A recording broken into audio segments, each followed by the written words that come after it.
continue with the subtopic classification of soils. Under this subtopic, today we will learn about red and yellow soil.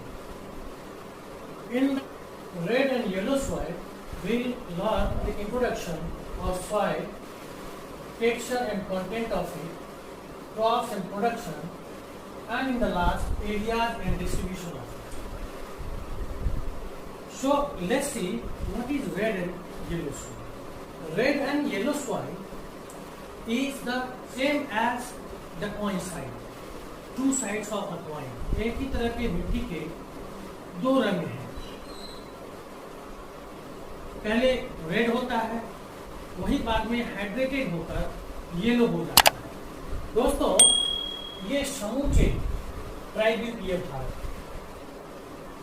ये गोंडवाना प्रदेश कहलाता है, Gondwana land का हिस्सा है और इसमें बहुत ही प्राचीन क्रम के चट्टान मिलते हैं. इधर कुडप्पा श्रेणी के चट्टान मिलते हैं, धारवाड़ क्रम के चट्टान मिलते हैं, विंध्यन क्रम के चट्टान मिलते हैं, जो बेसिकली प्राइमरी रॉक है, इग्नियस रॉक्स है और उसमें लोहांश की मात्रा अधिक होता है. चूंकि यह प्राइम रॉक है या प्राइमरी रॉक है, आप जब रॉक्स पढ़ेंगे तो आप इन चीजों को जानेंगे कि इग्नियस रॉक्स को प्राइमरी रॉक्स बोलते हैं, सेडिमेंट्री रॉक्स को सेकेंडरी और मेटामॉर्फिक रॉक्स को टर्शियरी रॉक्स के रूप में हम जानते हैं. ये समूचे ट्राइब्यूटियर पठार इलाका, सेंट्रल हाईलैंड्स, मालवा पठार, बुंदेलखंड पठार, बघेलखंड पठार, ये समूचे इलाका जो है ये रेड सैंडस्टोन्स का रॉक्स इसके बेस में मिलते हैं. आज हम लोग बात करेंगे रेड एंड येलो सॉइल के बारे में. तो अब देखिए, रेड सैंडस्टोन का जो बेस है, ये जो आपको रॉक्स है, ये समूचे ट्राइब्यूटियर भारत से लेकर के इधर गुजरात, महाराष्ट्र, राजस्थान से होते हुए दिल्ली और हरियाणा के कुरुक्षेत्र तक फैला हुआ है उत्तर में. और इसी वजह से कुरुक्षेत्र का सॉइल जो है वो रेड कलर का है. लोगों का मानना है कि महाभारत काल में जो रक्तपात हुआ था, लहू बहे थे, इसी वजह से वहां का जो मिट्टी है वह लाल है. ऐसी बात रही होगी, लेकिन अब रक्त का जो आज से हजारों साल, करोड़ों साल पहले वहां गिरा, वह अब जो है निश्चित रूप से जल के साथ मिलकर उसका कायांतरण हो गया होगा, उसका रंग परिवर्तन हो गया होगा. लेकिन चूंकि यहाँ के मूल चट्टानों का वह रंग है, इस वजह से यहाँ का जो मिट्टी है वह लाल रंग के दिखाई पड़ते हैं और लोग महाभारत युद्ध से जोड़ के देखते हैं. अब हम लोग एक एक करके रेड सॉइल के बारे में इन महत्वपूर्ण बिंदुओं पर गौर करते हैं. सबसे पहला पॉइंट है, this is a type of sedentary और residual soil of South India. देखिए, स्टेबिलिटी के आधार पर पूरे संसार में दो ही तरह के सॉइल पाए जाते हैं. एक तो है आपको जिसको हमने सेडेंटरी या रेसिडुअल सॉइल कहते हैं, जिसको हम या तो स्थानबद्ध या आपको अवसादी मिट्टी कहते हैं. और दूसरा होता है ट्रांसपोर्टेड सॉइल, जिसको हम कहते हैं वाहिक मिट्टी, जो बहाकर लाई गई मिट्टी होती है, जैसे जलोढ़ मिट्टी ट्रांसपोर्टेड सॉइल होता है. लेकिन ये red soil, yellow soil, black soil, laterite soil, ये सारे सॉइल जो है यह आपको सेकेंडरी या रेसिडुअल टाइप के सॉइल होते हैं, जो यहीं के मूल चट्टान से के ऊपर वेदरिंग प्रक्रम के, अनच्छादन प्रक्रम के काम करने की वजह से डेवलप होते हैं और यहीं के रह जाते हैं. यहाँ कोई खास या कोई विशेष जो ट्रांसपोर्टिंग एजेंट है वह काम नहीं करता है, जो ये ट्रांसपोर्टेड हो जाएगा. अगर होता भी है तो वो आसपास में फैल जाता है। एलिवियल सॉइल की तरह बहुत दूर वह ट्रांसपोर्टेड नहीं होता है, जैसे एलिवियल सॉइल में आपने देखा है। ये आपको इसमें जो 3 रिवर सिस्टम काम करता है, Sindhu river system, Ganga river system और ब्रह्मपुत्र रिवर सिस्टम, उसके द्वारा बहाए गए मिट्टी से यह निर्मित हुआ है। तो ये ट्रांसपोर्टेड सॉइल है। लेकिन इन प्रायद्वीपीय पठारी इलाकों में और थोड़ा आगे नॉर्थ इंडिया में इधर हरियाणा तक जो मिट्टी मिलते हैं वह मूलतः क्या है, वह है आपको रेसिडुअल या सेडेंटरी सॉइल। लेकिन उसी में उसके रंग, उसके टेक्सचर, उसके उपयोगिता आदि के आधार पर इसका अलग अलग नामांकन किया जाता है। उसी में एक मिट्टी है आपको रेड सॉइल। तो रेड सॉइल हो गया सेकेंडरी या रेजिडेंशियल सॉइल। दूसरा है this has been form due to weathering of underlying igneous rocks. ये जो प्राइमरी रॉक्स जिसको इग्नियस रॉक्स कहते हैं, इस पर जब वेदरिंग की प्रक्रिया शुरू होती है, अनाच्छादन की प्रक्रिया शुरू होती है, तो उससे जो सॉइल डेवलप होता है वह आपको क्या होता है, ये रेड, येलो आदि सॉइल बनते हैं। This soil has different shades of red and yellow colour just as 2 sides of a coin. जैसा कि मैंने पहले बताया कि जिस तरह से सिक्के के 2 पहलू होते हैं, हेड एंड टेल, ठीक उसी तरह से यह red soil and yellow soil भी एक ही तरह का सॉइल है, एक ही तरह के पैरेंट रॉक और बेड रॉक से डेवलप हुआ है। जब कम वर्षा के प्रभाव क्षेत्र में यह रहता, कम पानी के प्रभाव क्षेत्र में रहता है, तो ये आपको रेड दिखाई पड़ता है। लेकिन जब अत्यधिक वर्षा होता है तो उसका लीचिंग हो जाता है, और जब वह रॉक्स जल के संपर्क में आता है तो उसमें आपको ऑक्सीडेशन और डिफ्यूजन होता है। रॉक क्या आता है, रॉक में ऑक्सीडेशन शुरू हो जाता है, पानी के साथ अभिक्रिया कर, रासायनिक प्रतिक्रिया कर उसमें ऑक्सीडेशन की प्रक्रिया शुरू होती है। अनाच्छादन के कारण वह टूटने लगता है, लौहांश के कारण उसमें जो है रेड कलर ऐड हो जाता है, वह रेड हो जाता है देखने में।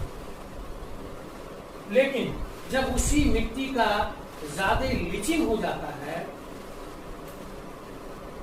तो वह आपको क्या हो जाता है, या यूं कहें कि जब वह हाइड्रेटेड हो जाता है तो हाइड्रेटेड फॉर्म में वह येलो दिखने लगता है। तो पहले तो वह रेड था, जब वो मूल चट्टान पानी के संपर्क में आया, जल के संपर्क में आया, तो उसका ऑक्सीडेशन हुआ, उसमें जो लौहांश मौजूद था मूलतः लाल होता है, तो लाल कण का जो डिफ्यूजन हुआ, उसमें मिश्रण हुआ, तो वह लाल कण में बदल गया।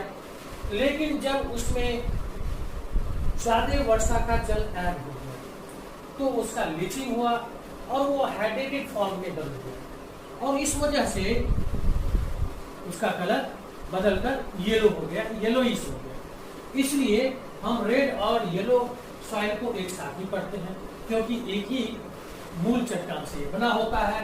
अब हम लोग अगले पॉइंट को देखते हैं, और ये है the red colour of the soil is due to oxidation and diffusion of iron content present in are crystalline igneous rocks and metamorphic rocks. पहले ये दरारी उद्भेदन के फल से, एक होता ज्वालामुखी विस्फोट और एक होता दरारी उद्भेदन।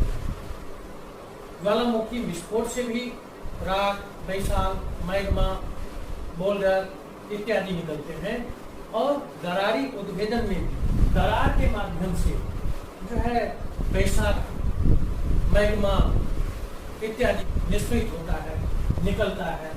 और दरारी उद्भेदन से निकलने वाले जो मैग्मा, बैसाल्ट, राख इत्यादि थे, वह सब 3 क्षेत्र है इसमें यह फैल। चूंकि वह मैग्मा वह आपको स्टेनोस्फेयर से निकला था, उसमें लोहांश था, और लोहांश की उपस्थिति के कारण जब ठंडा हुआ, उसका शीतलीकरण हुआ, तो वह ठोस रूप धारण कर लिया, और फिर धीरे धीरे धीरे धीरे कालानुक्रम में जब उस पे वेदरिंग की प्रक्रिया आरंभ हुई, अनाच्छादन की प्रक्रिया आरंभ हुई, अपर्दन की प्रक्रिया आरंभ हुई, तो क्या हुआ, इस रॉक्स का डिसइंटीग्रेशन हुआ, इसमें टूट फूट होना आरंभ हुआ और ये सॉइल में कन्वर्ट होने लगा, बदलने लगा। ये बेसिकली चूंकि दरारी उपभेदन से निकला था, इसलिए वह इग्नियस रॉक्स था और इग्नियस रॉक्स में ये ग्रेनाइट और बेसाल्ट का अंश था, जो बाद में धीरे धीरे रॉक साइकिल की प्रक्रिया के क्रम में, आप जब रॉक साइकिल पढ़ेंगे तब आपको पता चलेगा, जो प्राइमरी रॉक्स हैं जिसको इग्नियस रॉक्स कहते हैं, वही बाद में वेदर्ड होके अपर्दन और अनाच्छादन के फलस्वरूप फिर से अवसादी चट्टान या सेडिमेंट्री रॉक्स में कन्वर्ट होता है और फिर सेडिमेंट्री रॉक्स के निचले परत जो है वह ऊपर के परत से जब दब जाता है तो बढ़ते हुए दबाव और अंदर के ताप के कारण फिर वह मेटामॉर्फिक रॉक्स में परिणत हो जाता है। तो कहने का मतलब यह है कि यह इग्नियस रॉक्स ही कालखंड में अपर्दन की क्रिया के फलस्वरूप ये फिर से अवसादी चट्टान और कायांतरित या रूपांतरित चट्टान में परिणत हुआ।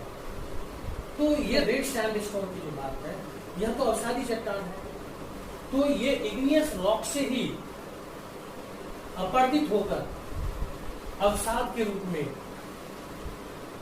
जो है फिर से यत्र तत्र जमा हो गया। तो एक बड़े क्षेत्र में रेड सैंडस्टोन का बेस तैयार हो गया। इस वजह से भी इन सारे क्षेत्रों में रेड सॉइल डेवलप हुआ। एक तो ये कारण था, दूसरा चूंकि ये इग्नियस रॉक्स जो खास करके वह क्या था, वह आपको हार्ड क्रिस्टलाइन इग्नियस रॉक था, जो ग्रेनाइट चट्टान था जिसमें आयरन कंटेंट ज्यादा थे। जब उसका डिसइंटीग्रेशन हुआ, जब उसमें वह जब जल के संपर्क में आया तो उसका ऑक्सीडेशन हुआ, वह जल के साथ रासायनिक अभिक्रिया किया, उसमें टूट फूट हुआ और उसमें जो आपको आयरन कंटेंट था वह आयरन कंटेंट उसमें डिफ्यूज होने लगा, मिश्रित होने लगा। इस वजह से जो है रेड कलर ऐड हुआ। साथ ही साथ इग्नियस रॉक्स के अनाच्छादन के फलस्वरूप जो ये आपको इस पूरे प्रायद्वीपीय पठार इलाके में रेड सैंडस्टोन का एक लेयर का निर्माण हुआ, एक मोटे परत का निर्माण हुआ, उस रेड सैंडस्टोन के अनाच्छादन के फलस्वरूप भी जो मिट्टी का निर्माण हुआ वह भी लाल दिखाई देता है। तो आपके लेवल के बच्चे को सिर्फ यही पढ़ना है कि the red color of this soil is due to oxidation and diffusion of iron content present in the hard crystalline igneous rocks or metamorphic rocks। इससे इतर जो रेड सैंडस्टोन की बात है, के लेयर की बात है, ये ऊपर के वर्ग में पढ़ाए जाते हैं।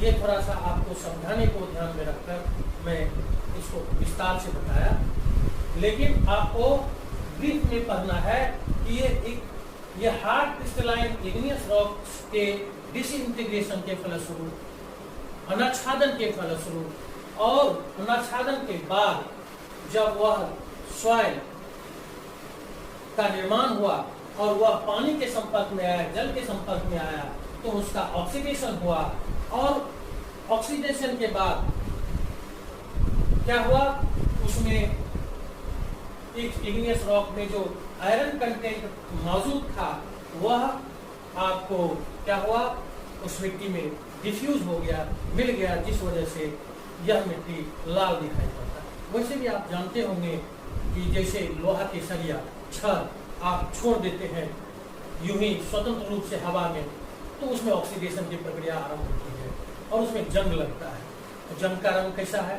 लाल। और जो वह मिट्टी में जहाँ गिरता है पानी के साथ घुलकर, वहाँ उतना दूर की मिट्टी भी जो है लाल दिखाई पड़ती है।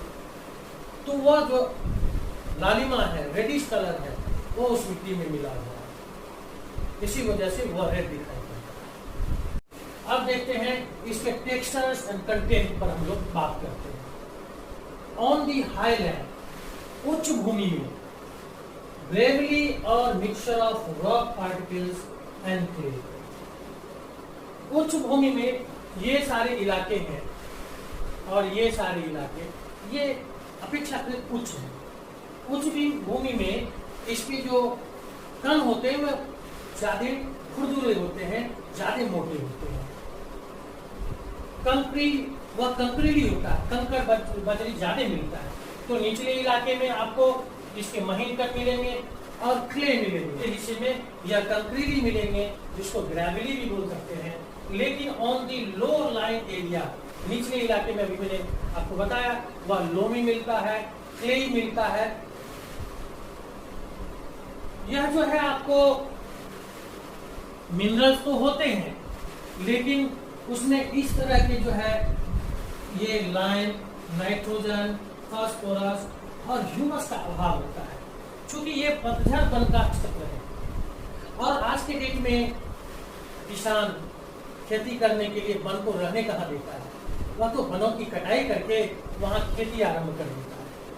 तो इसी वजह से पेड़ पौधे के पत्ते, टहनियां जो सरते गलते हैं, जो ह्यूमस पैदा करने में योग देता है, उसका तो नितांत अभाव है। इस वजह से इसमें ह्यूमस का पर्याप्त अभाव रहता है। और इसमें खेती करने के लिए इसमें आपको फर्टिलाइजर्स किसान ऐड करते हैं। और उसके बाद यहाँ बहुत तरह के अनाज खाद्यान्न पैदा किए जाते हैं, जिसकी चर्चा हम लोग अब इस हेड के अंदर करेंगे, क्रॉप्स एंड प्रोड्यूस। सबसे पहले तो मोटे अनाज, मक्का, ज्वार, बाजरा इत्यादि, pulses, linseed, ETC are the major crops. ये मुख्य फसल है इस हिस्से का। लेकिन इसके अलावा इसमें पैडी, धान, गेहूं, आलू, सब्जियां इत्यादि भी उगाए जाते हैं, पैदा किए जाते हैं। लेकिन इसके लिए किसान को इस मिट्टी में फर्टिलाइजर्स ऐड करने की आवश्यकता होती है। अब हम लोग देखते हैं अगले में डिस्ट्रीब्यूशन या एरियाज। ये जो डेक्कन प्लेट्यू है, ये इसके आपको ईस्टर्न साइड में आप देख लीजिए, ये रेड एंड येलो सॉइल का ये की है। इस क्रॉस से हमने दिखाया है इस भाग में, ईस्टर्न भाग हो गया। और उसके बाद साउदर्न पार्ट, ये भाग, ये संपूर्ण भाग जो है आपको रेड सॉइल का भाग है। उसके बाद yellow and red soil are also found in the parts of Odisha, आप देख सकते हैं। उसके बाद आपको छत्तीसगढ़, आप छत्तीसगढ़ में भी देख सकते हैं। आप southern parts of mid Ganga plain, ये गंगा का मैदान है, इस मिड गंगा के मैदान के ये साउदर्न हिस्से में आप देख रहे हैं, इसका विस्तार है। इसके अलावा यह pigment zone of the Western Ghat, Western Ghat के जो पर्वतपदीय प्रदेश है, इन प्रदेशों में भी इस तरह की मिट्टियां पाई जाती है। ये रही रेड एंड येलो सॉइल के बारे में। अगले क्लास में हम लोग पढ़ेंगे ब्लैक सॉइल और फिर लेटेराइट सॉइल और अंत में हेरिक सॉइल के बारे में। आज के क्लास में इतना ही। धन्यवाद। जय हिंद।